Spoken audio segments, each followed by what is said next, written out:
Sa punerarya na gisusi sa Soko ang bugnaw na nga patayng lawas sa 26 anyos nga giilang si Jason Nerza. Napasagdi, papuyon ako sa Mumbai. Di man kay naanan pag-uni siya ang nakalakaw kay ang nagpadako ni akong gilikanan.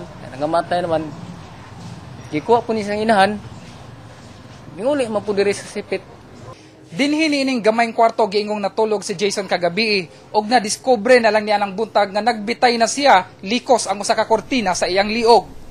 Nadiskubre ni Daryl Tablon ang higalang biktima sa iyang pagsulod sa bagong abling nga internet shop. Gamit ang kortina nga gihimong habol, nakahikot ang liog sa kahoy sa kisame.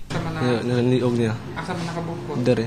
Na yung mata puti rin makita. Sumala ni Daryl, naghinuktok na si Jason ni anang gabi apan walay na istorya nga problema. Nangamuhan lang ang biktima aron makakaon. Taga nasipit kini. Dili kasado ang ginikanan nga bulag ato sa Bohol og Cebu. Walay nagatiman sa iyang pagdako. Di man to siya musultis ang problema gud kay mga 1 week dito sa balay akong gipangutana kay ako na panidaan mo nagniwang siya ng lospad. Di mo tugan.